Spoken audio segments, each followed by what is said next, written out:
Gatekeeper Paranormal, the official paranormal team of Bobby Mackey's Music World. Welcome to episode 1 of Opening the Gates. Tonight we are at Bobby Mackey's Music World with the man himself, Mr. Bobby Mackey. So sit back, grab a cold one, and relax, because it's about to get wild in wilder Kentucky. So, first off, we'd like to thank Bobby Mackey for joining us this evening. We really appreciate you coming down here tonight, and hopefully it won't be too painful for you. I'm trying to make it fun and light and It'll be fine. interesting. It'll be fine. I'm proud to be a part of it, and thank you for asking me to be the first episode. Thank you. And I'd like to say that Denise and I really love having you guys as part of Team Mackey. You do a wonderful job, and whatever's here, good or bad, you guys make it what it is, and I never hear any embellishment about it. So what it is what it is. That's right. Thank you. And we appreciate that. And we really appreciate the opportunity, because this is, we love, I can't stay away from this place. I don't know what I'm going to do when I move. Well, there's a lot of people like that, and I'm very grateful. We come here every Friday and Saturday night, and it just works. And I don't know what the magic is, but we play country music, and I hope that's a big part of it, because you can't find real country music very many places. That is for sure. And it continues to work, and I'm very blessed to have a place here to do what I love to do. Well, speaking of your music, how did you get into music? What's your musical background? Well, I was so young I don't remember. Oh, wow, really? My mom had me singing before I could remember. Wow. And she had me sing for my dad one day. He was a trucker and was gone quite a bit, and usually he would come in off the road, and I'd be asleep. A lot of times he'd be gone before I was awake, being just a toddler, and he was barely walking.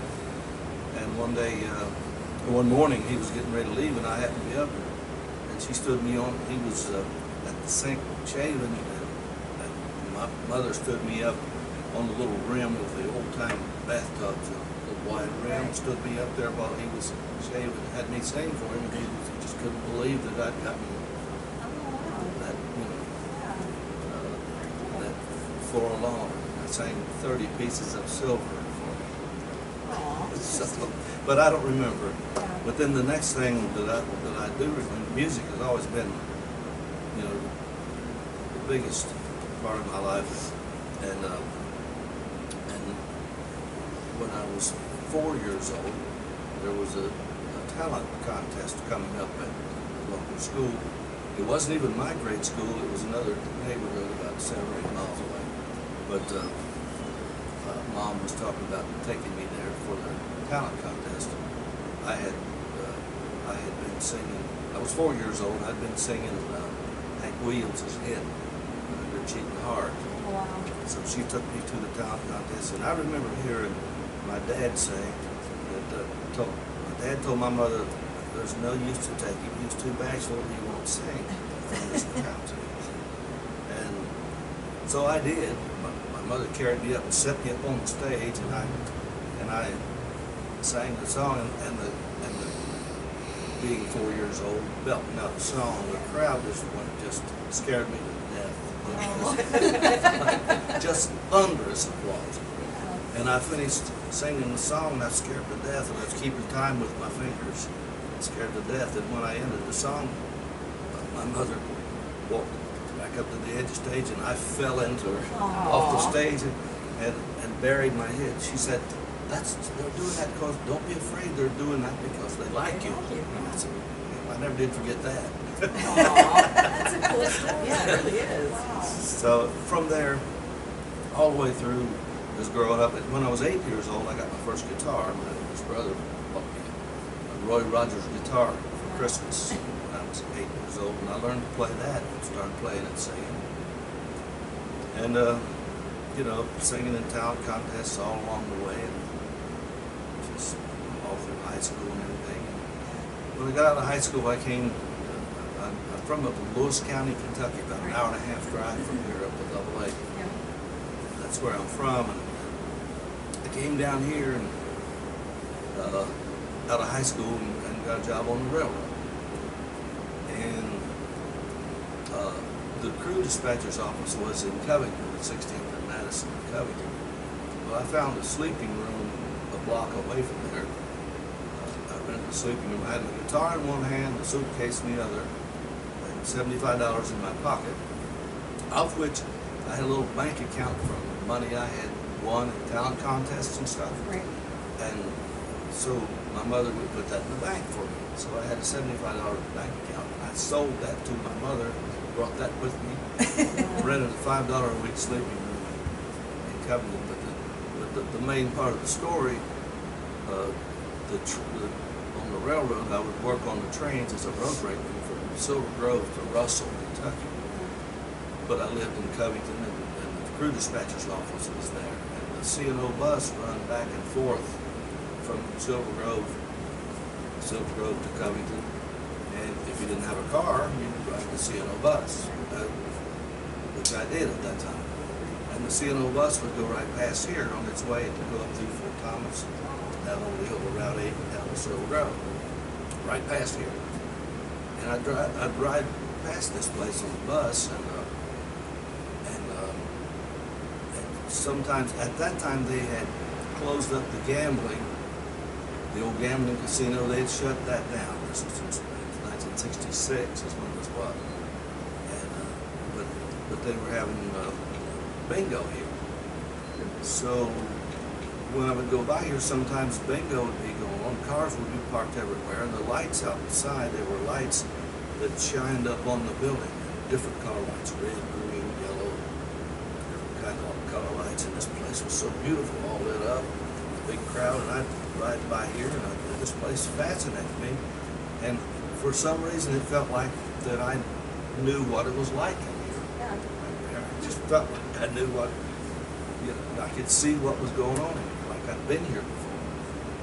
But anyway, you know, passed and everything, and then later on, as fate led me back to this, and I have no clue how that happened or why. I mean, I know how it happened, but I don't know why it happened. Very cool. Very cool. That's one of the things that we always tell everybody when we're always talking. Something draws you back to this building, Yeah. and we don't know why. Yeah, and it's got a great atmosphere, and the paranormal part of it, I never paid any attention to. You know, I was always so tuned into music, I never gave any thought Right. to that. But it kept cropping up, and people telling me stories. And in fact, the first time I heard anything about it, we were in here, and this was in April of '78, and my good friends Gene and Norman Stamper, I had been playing at Boulevard over in Springdale and Julie's in Sharonville over a few years, and I played 8 years over there, 2 years at the Apple and 4 years at the Boulevard and years at Julie's in Sharonville. So I was in that area, but I lived over here. In fact, I lived in Silver Grove at the time. Well, actually, I'd moved to Highland Heights by then. Left a mobile home in Silver Grove and moved to a home in Highland Heights where I still live. But they would come over there from here. They lived out here on the old Route 9. And they had to come over there, and we got to be friends. And they kept telling me, "You need to get a place over in Kentucky. There's nothing nowhere like this. You need to get a place in Kentucky." I said, "Well, you know, maybe." And so they called me one day. Norman called me one day, and said, "Buddy, what are you doing?" I said, "Well, nothing." He said, "Well, can you meet me down here in Wilder? Got something I want to show you." And I said, "Yeah, I can be down there. Just give me a few minutes." So Yeah. I come down here, and he had the key to this place. Actually, Beulah Ewing had the key, and Norman got her to show it to us. We come in and looked at it, and it just felt like home. Right. And I knew some things that would have to be done to make it more, put the crowd all together. There were some walls that separated some rooms, and I wanted it all to be open. So, ended up, when I saw it, I had to have it. And it took us from April of '78 to get everything together and open it. September the 8th, 1978. Oh, so you only owed it about 6 months then before it opened. Yeah, a lot of things we had to do. But it was in April of 78 when we first looked at it and opened the doors and said, Carl Lawson lived right up the street, the closest house to this place. And he grew up right there, rode his bicycle down past here. And but anyway, we were here, April or beyond, making the plans and what was going to do it, new carpeting and stuff like that, and painting to do, cleaning to do. This place had been closed up for a long time. So we were in here, and Carl comes through the door. I'd never seen him before. He comes in. Hi, I'm Carl. I just live right up the street. I know everything there is to know about this place. And if you need any help, I'm available. I'll be glad to help. So yeah, we did. So we hired him, and he started doing the painting and the cleaning and everything. Of course, he knew where all the light switches were. Yeah, and then this place, that's impressive in and of itself because there's light switches all over. So then it wasn't far down when I got to know Carl a little better. One day he says, he said, you wouldn't believe some of the things that go on around here. First thing he said about it. But I didn't know what he was talking about. What do you mean? What are you talking about? Oh, lots of strange things go on here. I said, you kidding me? What? Like what? All kinds of strange things. And I finally figured out he's talking about the place being haunted. That's what he was talking about. Well, right off the bat, I come from up in Lewis County, Kentucky, Concord, and I'd heard the old folks talk about certain buildings, certain homes around there that were haunted and stuff, and I listened to them explain things that they'd heard, and I thought, you wouldn't get me in the airplane. I ain't going nowhere like that. Now you own one. And here I am in here, and I told Carl, I said, don't tell anybody. I said, I'm just thinking everything I got in here, and I'm trying to get this place open, and I don't want people knowing that. They won't nobody come here. Well, I didn't realize how fascinated people would really be with it. Very fascinating. Like you guys. Yeah.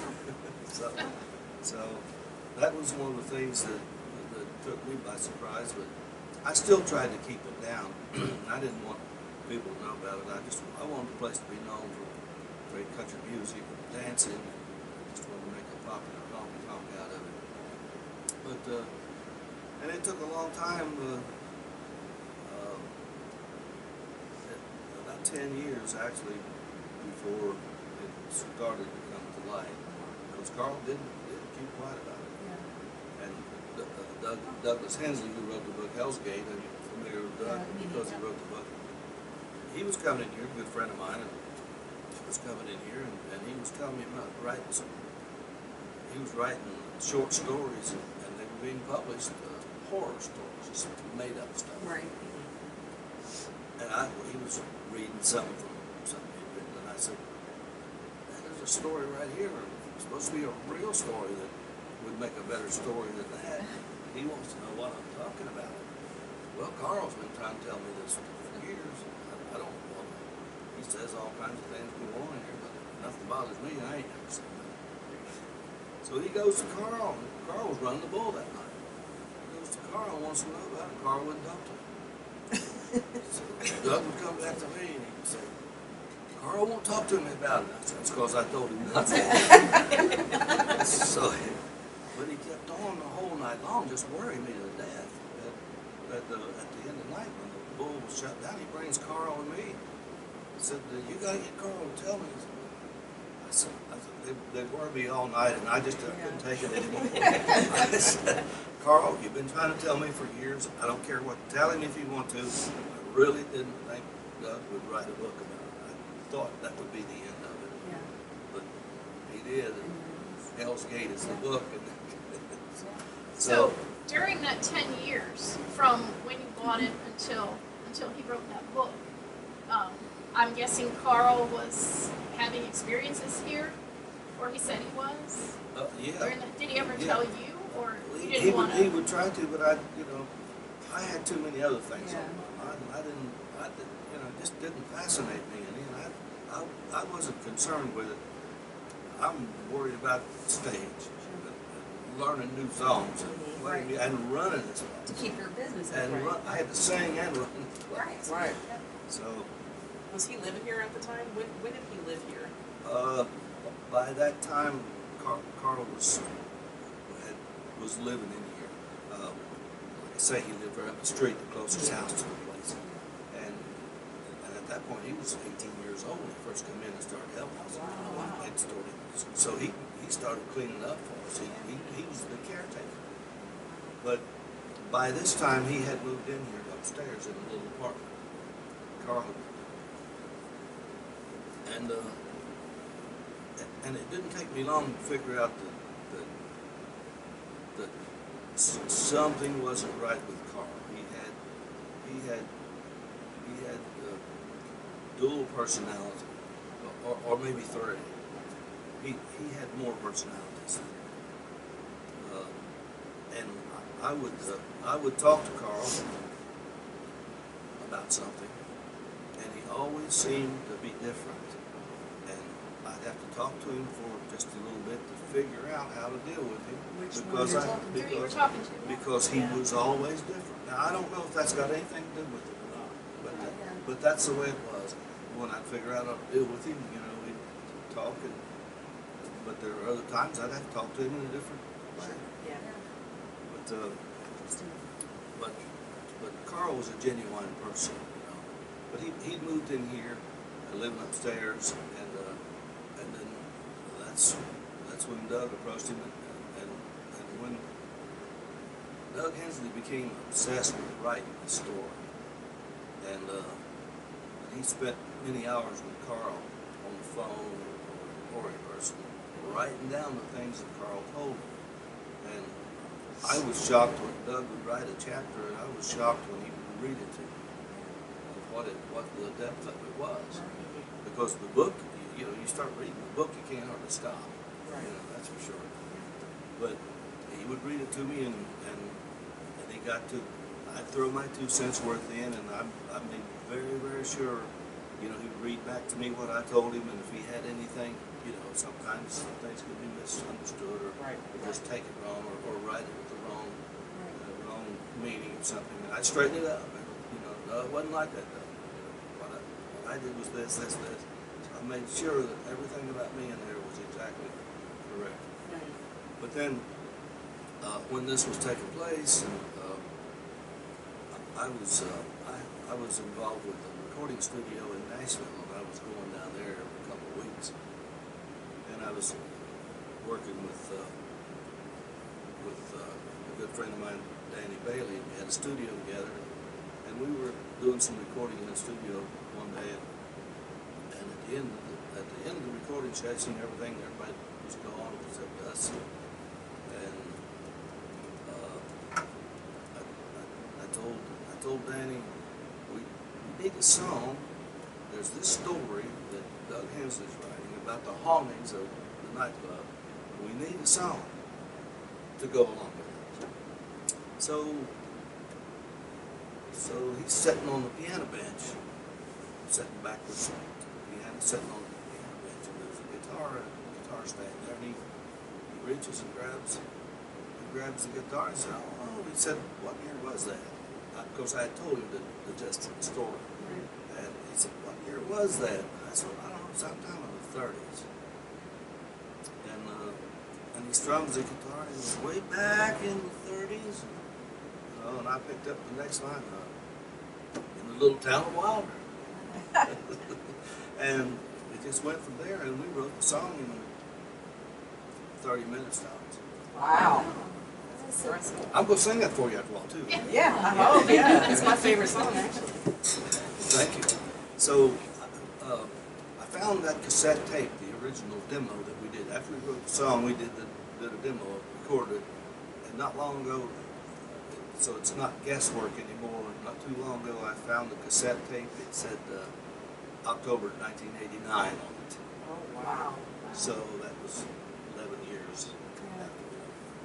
And the song's been been going crazy ever since, hasn't Yeah, it? absolutely, yeah. Very cool. Speaking of Carl and his demons, how did the exorcism come about? Who suggested it, or how did it get set up? Well, I don't quite remember how it actually started, but I know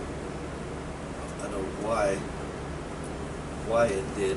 Part of it because of the different personalities Carl had, and he seemed like he was always fighting with himself. And you know, bless his heart, he developed a drinking problem. And you know, was it a drinking problem or was it a Coping mechanism. Was it Right. what they Mental. possessed maybe? Yeah. That's what came up. And so Doug, and there was a guy that was working with Doug as a promotion person, and they decided to this promotion person had a friend who was a minister, and they decided to see if this minister, this preacher could help him. Yeah. Because somewhere in the mix, we all thought he needed help. And so they decided to do that. They came up with that. And I didn't want to be very near it. I did not come down. So you weren't here in the building when they did it? No. No.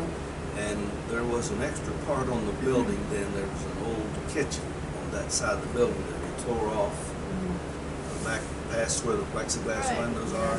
Yeah. Oh. From there was a wall there, then there was a door going next to the railroad track that went into this other room. That's where they did the exorcism. Oh, okay. And that room is since gone. But I did see the tape. They filmed it. And How'd you feel about that? Seeing it, watching it? Was it, with him being your friend, did it bother you? it was actually a shock, Yeah. because of the way Carl reacted to this preacher and looking at it. Have you seen it? Oh, No, I've not I've seen seen I bits that. and pieces. I don't. Yeah, I not the whole watched thing. it. I've seen it, There's, yeah. it was on Geraldo, I think. Yeah. Geraldo feature. That one I did see. Yeah, I saw Geraldo. But there is a full-length tape of the whole thing. But what really got me was Carl, a meek person, real meek, wouldn't say nothing to hurt anybody. He was always meek and polite and shy. You often almost have to make him get involved in the conversation. But some of the things on there, I just couldn't imagine. First of all, Carl would be in no means any kind of actor. So take acting off the tape, so whatever was there was really happening. And this preacher worked with him, demanding the demons to leave his body, and Carl would curse him and everything. I'm not going nowhere. And it was like somebody else talking. It was like somebody else's voice. And the preacher kept going, and finally Carl broke and fell down on the floor, grabbed the preacher around the legs and cried. So it was so real, and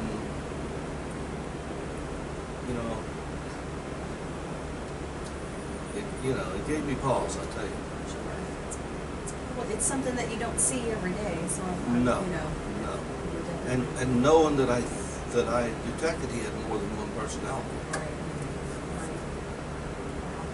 But do you think the dual personalities could be psychological? More so than demonic, maybe? Or alcohol. Or alcohol? I don't know. Well, alcohol may have been just the coping mechanism for it, though. Just See, to that's drown the it out. point. Yeah. That's the point too. Yeah. Maybe he couldn't help drinking, Yeah. dealing with the turmoil. Right. Especially living here. Exactly, Right, by that's- yourself yeah. day in and day out. That's a lot. Yeah. Yeah. So he lived here for about 13 years, right? I'd say something like that, yeah. So why did he move out? I mean, was it? Well, it got to a point where he was drinking more and more. Right. Now he did settle down. He did straighten up for a little while after the exorcism. He did straighten up for, but then he seemed to get worse. He drank more and more and more, and he became. It was for him to stay here was the worst thing for him. I thought he needed to get away from this. Yeah. And he said, "You're with it all the time." All the Right, time, absolutely. And of course, I came down here one day, and the bull, the mechanic bull, had mattresses around the bull. Right. And I found him. He'd been sleeping upstairs in the apartment, but I found him on the mats, passed out. And he covered himself up with a tablecloth. And when I got to the tablecloth, had big cigarette burns in it. So he's smoking Right. and burning Right. holes in it. And I thought, wow, I've got to stop this. Yeah. And so, come to find out, the mattress he slept on upstairs had big holes burned in it too. Oh, he's lucky nothing. And I told him I couldn't deal with it anymore. I would give me the keys, Carl. So, Right. Yeah. Wow. Did he continue working here after that? no, he left. He didn't. He left, but he would always come back. You know, he would come back once in a while. He'd come out here and he'd hang around. Not all the time, but Right. occasionally. But every time he came out here, he would drink a little bit. She lived in Bellevue with his dad. His dad lived in Bellevue. And when he lived there, every time he came out here, he did a drinking, and I'd give him money for a cab. So he'd have to walk with my other Yeah. ones. Other than that, yeah. I'd give him enough money for a cab and breakfast. So he kept coming back. Do you think he's still here? I wouldn't touch that. I don't know if that's possible. Yeah. Now, after the exorcism, did you notice the dual personalities as well? That you No, he noticed were straightened. on fire? No, he straightened up. He was the meek Carl that I knew when he was 18 years old. He was very meek but you know, Carl was a great person, very honest. He wouldn't hurt nobody but himself. Right. Laura and I really didn't get to meet Carl. We were with another group at the time when he passed away. We kind of helped, with raising money for his memorial and things like that. But we didn't get to meet him before he passed. I wish we could have. I would have liked to meet him. Yeah. I believe the anniversary just passed of his Yeah. dad Did it? just a week or two ago, didn't it? Yeah. Recently. Yeah. So while we're on the subject of Carl, and one of the things, obviously, that this building is most known for is the well. So let's talk about that. Well, Carl found the well. Yeah, that's what we want to know. Okay, we've heard that he saw an apparition. Or that's what he said that told him. Well, from what I understand, I was down here one day, and for some reason, Carl and I needed to go to the basement, into the room they call the China room, where the well is. I had no clue there was any well there, and I'd never heard anybody mention it. Yeah. He'd never mentioned it. It's very unlikely that if he knew it was there, I'm quite sure he would have said something to me about it. I really believe he would. Heard nothing about it. We were down there, and it had just turned winter. It was pretty cold that day, and Carl had a flashlight. We were down there for some reason. I don't know why. As you know, in the room where the well is, that's an asphalt floor. I don't know if you detected that. Right. And I don't know why an asphalt floor would be there, but that's what was there. And so we go in there, and I look down at the floor, and I see pick holes in the floor, like a pickaxe. Yeah. You know, where just somebody just chopped holes in it. It wasn't no big hole; it was a whole bunch of small holes, just big enough to see through. And I said, "What happened here, Carl? What happened here?" And he said, "I don't know." And I took his flashlight and I got down and I shined down through those holes, and you could see the mouth of a well about as big as this table, and it was powdered dirt. It'd been so many years, the dirt they filled it in when it was all dried out, and trains going by on the railroad track vibrating on the ground. It just sifted it, Yeah. and it was down. It was probably full when they filled it up, and of course they built the floor over it, and it was probably full, but it had sifted down, and you could see the plain mouth of a well. I thought, what in the world is that? And it took me a while to put it together, but it, figured out that's got to be the well where they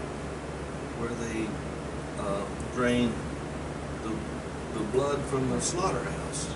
The slaughterhouse was here for many years, and of course all of this building wasn't here, but it was the site of the slaughterhouse. And when they built parts onto the building, they just covered the well over with this asphalt floor.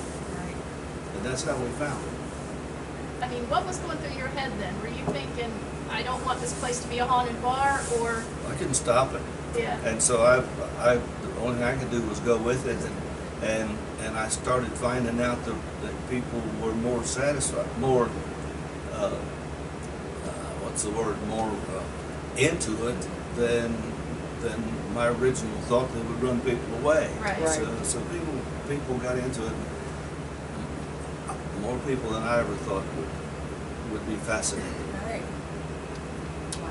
Well, I remember in the late 80s, I went to Northern, and I guess that was probably when all this was starting, late 80s, early 90s, and the book came out, and a lot of, people I was in school with would say, hey, let's go down to Mackey's, it's haunted, weird stuff happens in the bathroom.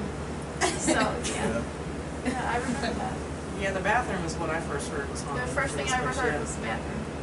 Well, that incident only happened in there. It could have been anywhere, but Yeah. it happened in there. If we can we talk a little bit about your late wife Janet and some of the experiences that she had in Europe, because it's famous, this place. Yes, a big part of the book. Well, we both were working day and night, to get this place open. So it took a lot of work, cleaning and all kinds of stuff. And she and Carl were doing most of the work, and I'm overseeing everything and planning this and that and the other. And so,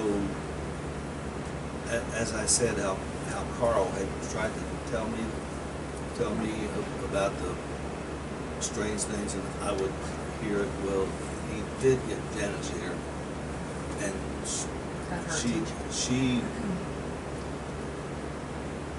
she believed in it because some things started happening to her too. Like I believe in the book there's a ladder incident, and those things started happening, and golly, it's Carl and Janet, So they're both. I don't want to deal with any of it. So I just paid very little attention to that too, because I didn't want to. Right. Just didn't want to accept it. Right. Were you here for any of the experiences that she had? Were you in the building? No. And some of the things happened back in that kitchen that was torn off, where the exorcism took place. Yeah. Some of the things, the kitchen, some of the kitchen stuff was still there. Some of that happened there. That's in the middle. Right. So like the situation or the what happened with the sink and Mm-hmm. What was it? She was pulled into the sink? Or Something shoved her head down into the sink and shoved her down the steps Yeah, from the yeah. apartment steps. She was shoved down the steps, which It had to have been pretty scary for you, you know, her being well, and she was pregnant. right. And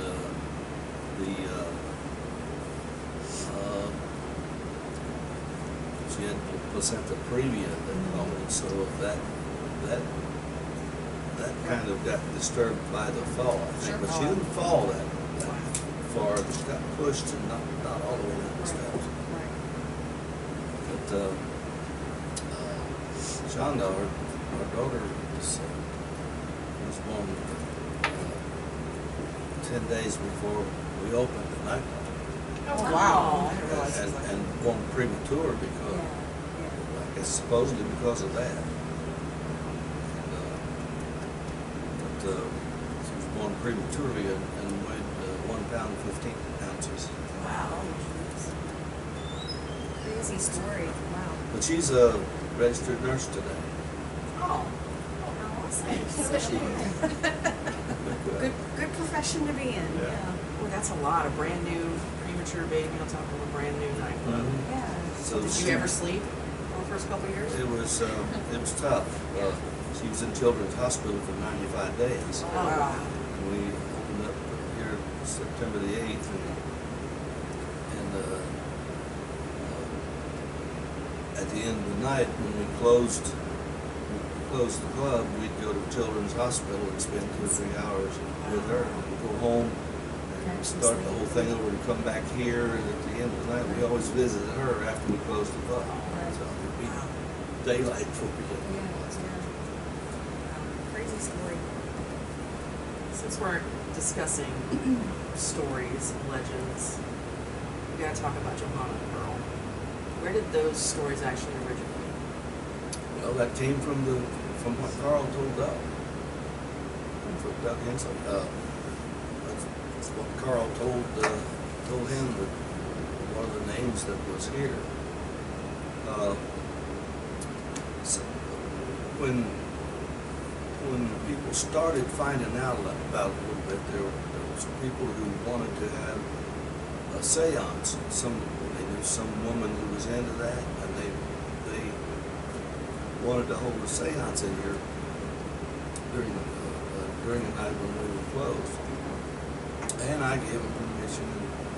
So there was a group of them, and this lady that was in charge of it that had experience toward that, she came up with the name Johanna. Was this filmed? Was it filmed? I don't think that one was. They were just This kind of. story is just kind of ringing a bell. So I've heard this story from some woman kind of doing the same thing. That's where the name Johanna came from, but Carl had known about that name too somehow. I think there was a poem written somewhere that he'd found, but that's kind of where that came from, and then the Pearl Bryan story came from she was beheaded just like 5 minutes out the road from here. And they believed that they never did find her head. They believed that her head was disposed of in the well. Yeah, that's a crazy story too. But they never found her head, so where in the world did it go? And it probably never would have been found there. Right. Well, it would have went out to the river and washed it away. Yeah. So, yeah. Was there ever a journal? We've been told that Johanna kept a journal that somebody had found and it burned up in a fire or something like that. Carl supposedly had found a journal of some kind or a diary, and that had the Johanna stuff in it, and it burned or something within Carl's supposed fighting with these demons. Right. So I'm assuming that's probably where he came up with the Robert Randall and her father killing him and that kind of thing. Yeah. That's the way that happened. Speaking of the mob, do we have any mob stories that people have shared over the years with you? Not Not that you wanna go not into. really. I've heard so many Smart, stories. yeah. So you can't tell us if Jimmy Hoffa's down the well then? I don't think he's here. But it was the Latin Quarter in Primrose, which was owned by the mob at the time, right? Yeah, the Primrose, it changed from the Primrose. I guess the syndicate ran the Primrose out, Right. bought them out, run them out, and then it became the Latin Quarter. And that change took place the year I was born. Oh, really? That's when it changed from the Primrose to the Latin. Very cool. And this same railroad track that runs behind this building, I can get on that railroad track and start walking east and go right through my hometown, right beside of my dad's grocery store, Oh, wow. where I grew up Yeah. in this grocery store. So it's pretty much like a direct link It's Yeah. strange. where you grew up to Strange. now, yeah. It's meant to be. Very cool. So Interesting. another question kind of related to your music. Some of the celebrities that you've had visit you over the years, have they ever mentioned to you of ever having any kind of a paranormal experience here while they were visiting? No? Do they know a lot about it, the stories? Oh, Do they brought it up with Have they? people that knew about it. Have any bands ever said, no, I don't want to come there and Yeah, play? they refuse. No, they actually, after it became known, they were fascinated to come here because they'd seen it on TV and heard so much about it. Yeah. I'm gonna check that place out. Who are some of your more memorable celebrities that have come through? George Jones, Yeah. Merle Haggard. Yeah, you Where guys are do you really- go from there? You don't Yeah, get right. anywhere from there. You don't get Those are- bigger than that. Yeah, those are the Yeah. two top dogs right there. Wow. Yeah. Did you get to play with them while they were here? Not on stage. I opened the shows. Yeah. I mean, I wasn't on stage with them, but I opened the shows. Right. Merle was here. It was 25 below zero. Oh, Oh. wow. It was the day of the freezer bowl when The Oh, yeah. blizzard, yeah, when the river was froze it over. 49ers and It was like And the 81, Bengals? 82. yeah, Yeah. yeah. It was January the 10th, I think, Yeah. and it was so cold in here. I can only imagine. Yeah. I know. Merle sang in an overcoat.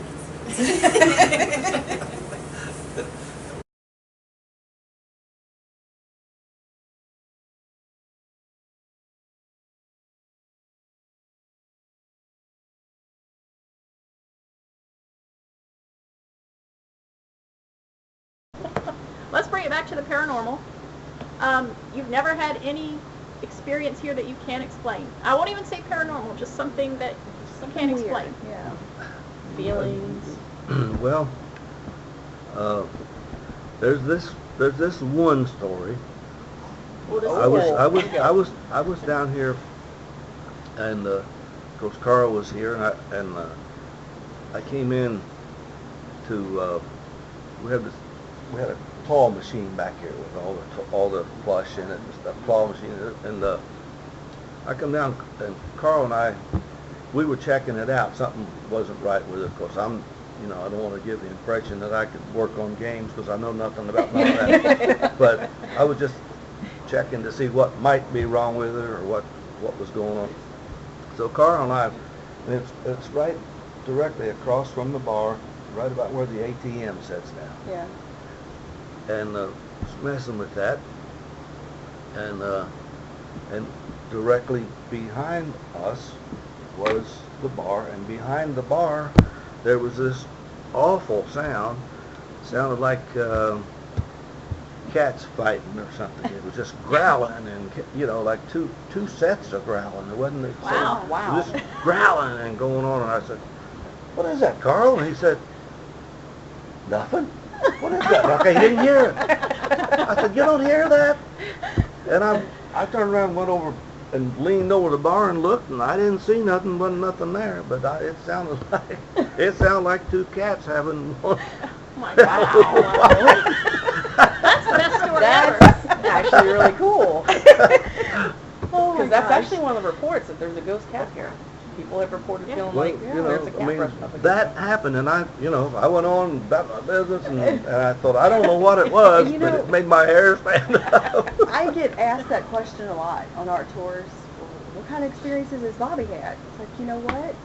We really don't hear a lot about Bobby's experiences. Well, So- I can't say that there was anything of Yeah, the right, paranormal kind. I don't know. Just can't But explain it. Right. Yeah, I can't explain it. Well, I'll tell you one other thing. No? I'll tell you one thing. The only time I've ever been really, really frightened, back in this corner, around the corner, there's a punching bag back there, but it was an old punching bag Yeah. before that one. It's Uh-huh. long since worn out, like the one on Urban Cowboy. Oh, yeah. And it was Yeah. sitting around the corner there, and I come in and I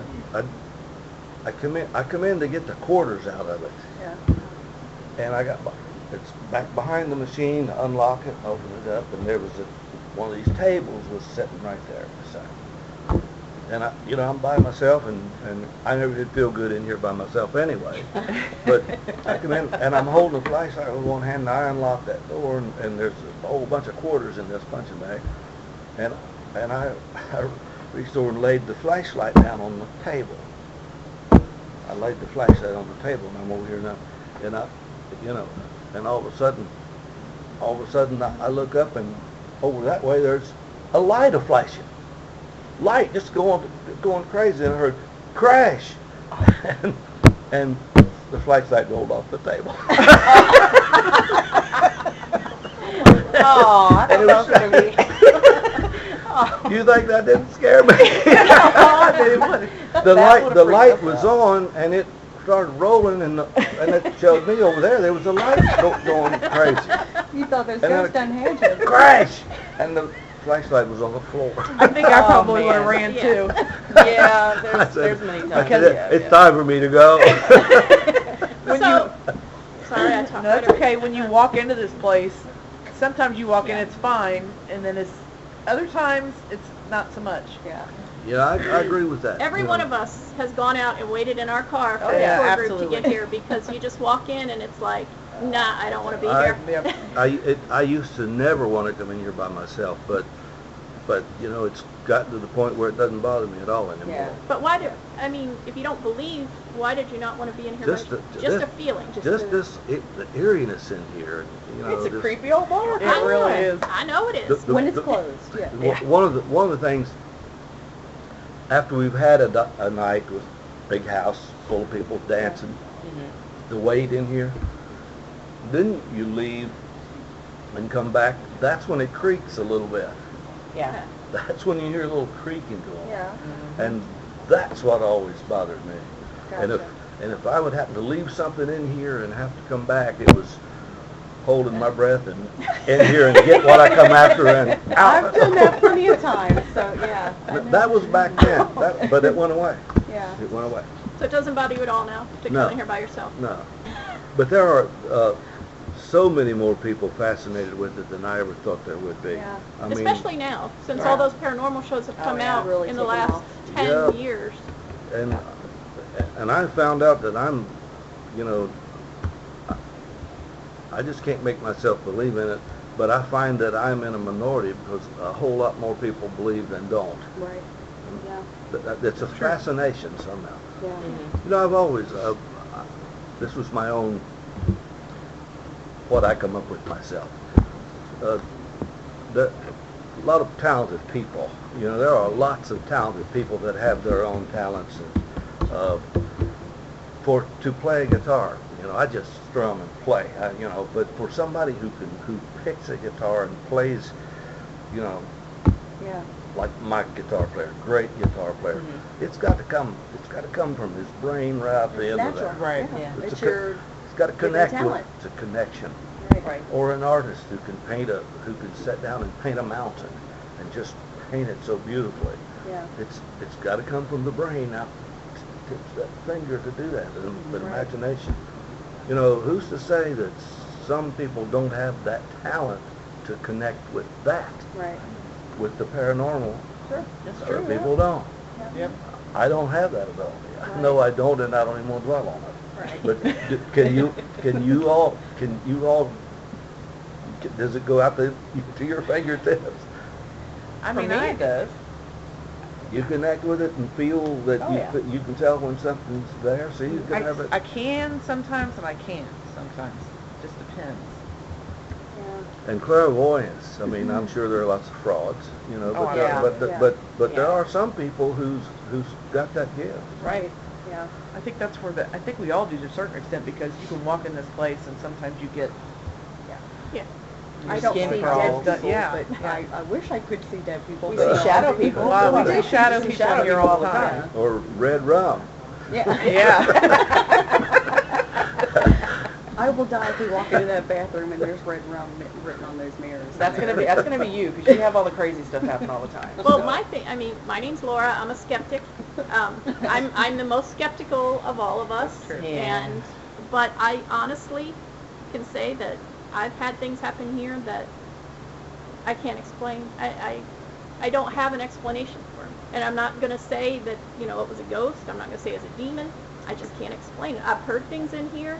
I haven't seen as much as them, but I've heard plenty of things in here. I've heard voices. Just last week, I was in that front coat room because the heat was on, and I was freezing, and I heard a man talking. I heard it with my ears like he was standing right there. I mean, how do you explain that? It's bizarre. I've heard that a lot from lots of different people that say that they swear they heard somebody call their name right over their shoulder. Somebody speak their name. I've had lots of. I don't know if you've heard that particular story. I've had a woman humming in here quite a few times. I had a group in here probably about 3 or 4 months ago, and I had something sitting on the back pool table, and I said, "Can you please walk in front of this?" And clearly, no. Well, she wasn't mean about it. It wasn't anything. She was just no. Yeah. Like, You know, okay. honestly, the audible ones that we hear are females. Yeah. Because Yeah. we've heard adult There's a lot of females, and females. I've heard a little girl female in the basement with dirty ears. Shut up. I want to hear it. Well, I've heard that story from other people too, Yeah. Or what, a little girl, or Mhm. just female voices in or general. children. Yeah. Yeah. It's weird to think, why would there be children here? That's one thing that... I hate to think that there's kids here. Was there a daycare in here in the basement at one point that you ever heard not of? that I'm aware of. Okay. But my sound man, he's not with us anymore, but Tom Weber was working on the sound system and working on the monitors, and he swears this. He was on stage adjusting the monitors, and he was checking and testing in the mic, and then I had monitors kind of up on the stand closer to the ears, Right. and he swears that it sounded like somebody just yawned real big right in that. Oh, Right wow. in right in the monitor, like somebody just woke up and Yeah. yawned. Let out a big yawn. You know. Some really cool Yeah. stuff that happened. Well, It cool for us. really I is guess. cool. Yeah. I mean, I get more things thrown at me or in Yeah. my She does. space. And there was a, I'm thinking more of this all the time. But one of the stories that Carl used to tell me that I don't, I never read the book myself, but Doug read it to me chapter by chapter as he was writing it. So I don't Yeah. remember it real well. Yeah. And I don't believe this is in the book, but Carl told me, as he lived upstairs, he told me once that about every morning at 6 o'clock, it sounded like a army marching through the place down here, like with big combat boots, the army. Yeah. A whole army marching through this building. He said about every morning at 6 o'clock. So when Carl told that story about it sound like an army marching through here with the boots a stomping, I realized then why he slept in the room upstairs and he would put a bar against that door where nothing could get in, and he slept with a shotgun. Oh my gosh. Did you ever hear that? Yeah, I heard he slept with a shotgun, but not with the door. Yeah, I didn't know he He barred barred the the door. door. He would bar that door where nothing could come in, Yeah. and he slept with a shotgun. And he posted the Keep go out. away, on the door. Yeah, Can't say that yeah, like- he had "Go Away" written up there. Yeah. That's true. I believe they had a voice on the Aftershocks show Yes. when we filmed that out in Vegas. Right. When wasn't aware of it, hadn't heard anything about it. So when Zach Bagans was interviewing me, he played this sound. I was sitting there shocked. He said, "Does this sound familiar at all to you?" And he played little things that they picked up in your little voices they picked up. He said, "Does that sound familiar to you?" I said, "It sounds a little like Carl." Wow. Yeah. Interesting. They had such a history with this place. It's not so Yeah. far-fetched that they keep still maybe attached to it. I'm not sure. I'm not sure if there is anything paranormal that any connection from an afterlife. I'm not sure that afterlife knows anybody still in the real life. I don't. Why would there be a connection? Yeah. If there was, if somebody shot somebody, why wouldn't they come back and get even if they Exactly. knew that? If they knew they did it. Right. I don't think they know each other. But in spite of all of it, I mean, social media has really brought it along too. Back in '89 when I wrote the song and everything, and was on all the shows, social media has really grown I in mean, leaps and we've bounds. got fans all over the world. Yeah. We've had people on tours from Australia. Yes. Scotland. Yeah. I heard from somebody today on Twitter from Ireland. Yeah. Said that said it was getting ready to fire the car up and start this way. Yeah, So- I did. I read that. What was, yeah. how long would it take me to get there? Something like that. Something like funny. that, yeah. That was in Or when's the Ireland. next bus to Wilder? Yeah, maybe that was it. So not only, I mean, not only do you have the paranormal fans, but this is actually, gains fans for your music. Oh, yeah. that you've Yeah, gotten worldwide and now. yeah, like Johanna is a major hit out there. Yeah. Everybody loves that. Yeah. Oh, yeah. And but it's all it's ever been about was for me was the music. And so I don't dwell on the rest of it. To come in here on Friday and Saturday night Yeah. and play with a great band, best darn band. Oh, come on, the best damn band. Best Get that, come on now. It was the Big Mac band, and one night, we were really playing really good. It was a great night, and I said, the band was really cooking. I said, I'm gonna change the name of the band. I'm gonna call the band the best damn band in the world. And they're great. Well, Brandon over in the DJ booth, he introduces us. So he picked up on it. He took me serious. I was joking. And so the next time we were called to the stage, he says, "Bobby Mackey and the best damn band."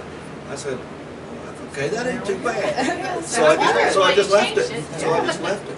It suits you guys. It was a whim. I was just saying that, bragging on the band. Yeah. It suits you just fine. Well, although we don't have the rest of the band with us tonight, do you mind playing us Well, I'd tune or love to. two? I'd love to. My latest, the Johanna album that has been out for a long time, and it's still getting orders on iTunes Yeah.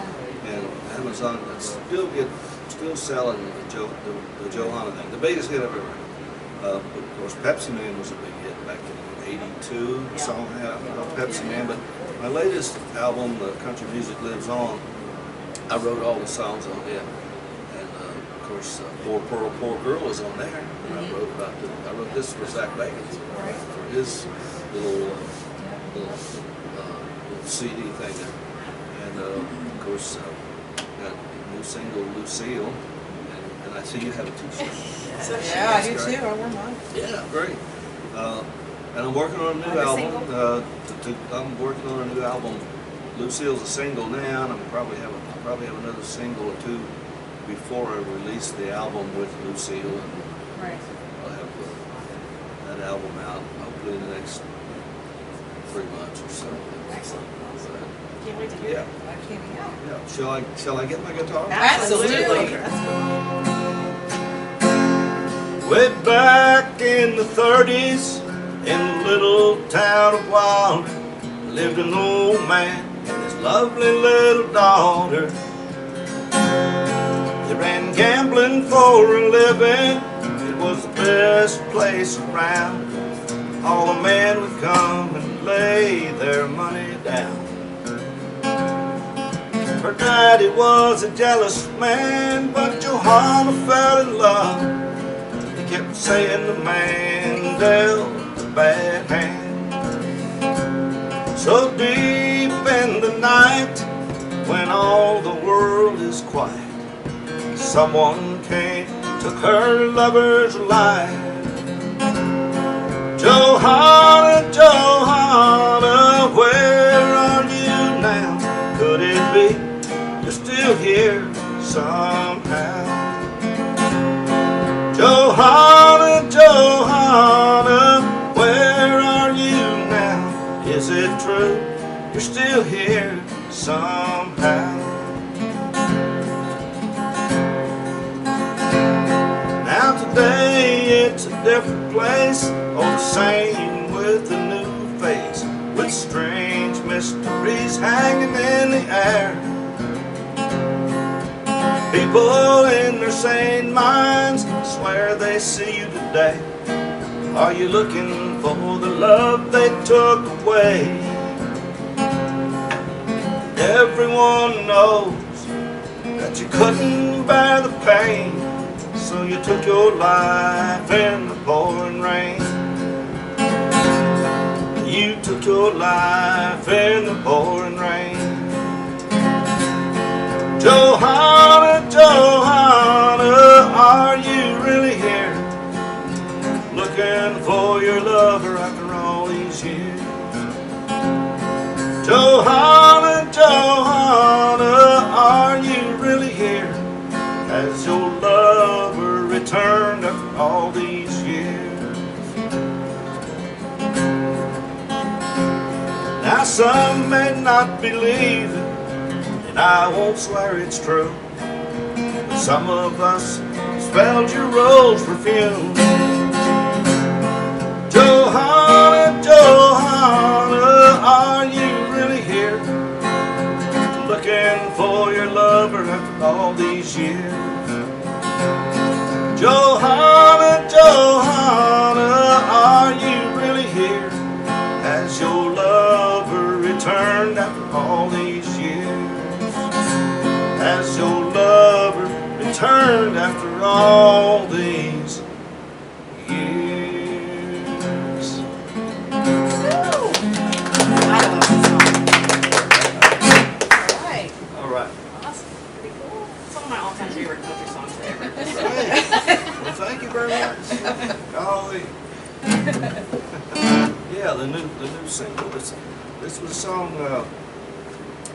Kenny Rogers had a monstrous hit on this in 1977, and I was playing at Julie's in Sharonville.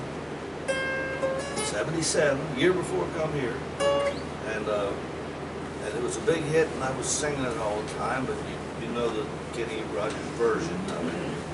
You don't recognize it the way I do it. Right. But I was on stage singing the song, and I got this note.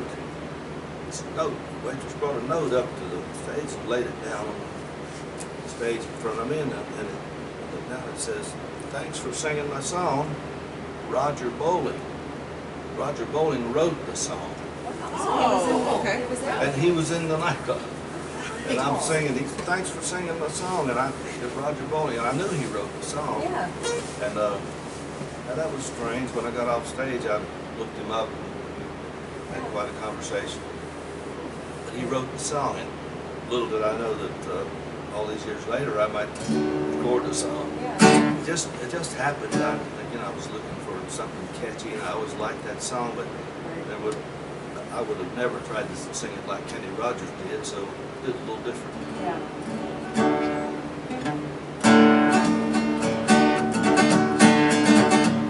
That bar in Toledo, across from the depot, on a bar stool she took off her ring. I thought I'd get closer, so I walked on over, sat down and asked her name.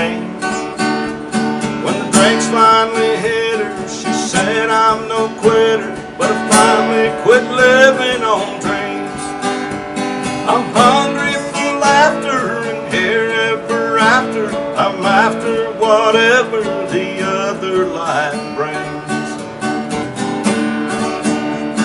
In the mirror I saw him and I closely watched him. Thought how he looked out of place. He came to the woman who sat there beside me. He had a strange look on his face. His big hands were calloused. He looked like a mountain. For a minute I thought I was dead.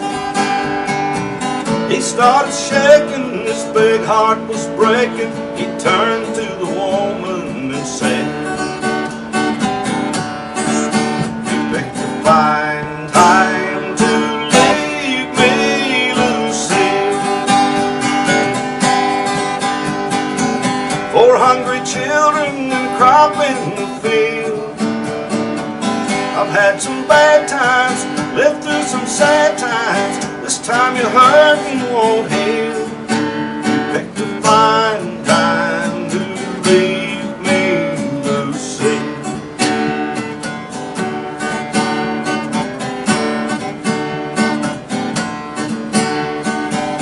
After he left us, I ordered more whiskey. Thought how she'd made him look small.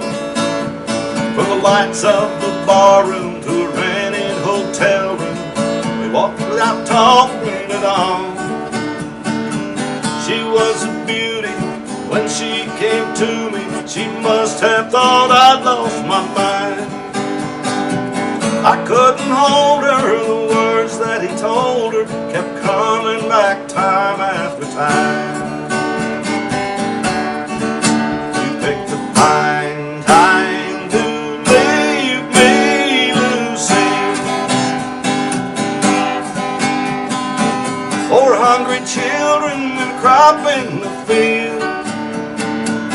I've had some bad times, lived through some sad times. This time your hurting won't heal. You picked a fine time to leave me, Lucille. You picked a fine time to leave me, Lucille. 4 hungry children and a crop in the field. I've had some bad times, lived through some sad times. This time your hurting won't heal.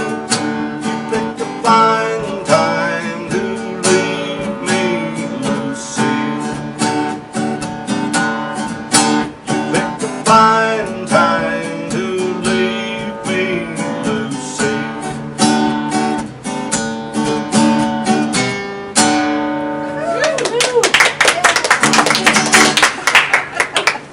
That was awesome. Oh, thank you so much for that. Thank you. And again, thank you so much for coming down here and doing this interview with us. It's Thank you. a great way to kick off our new series. Great. Good luck with it. Awesome. Thank you. I'm looking forward to seeing it. All right, ready?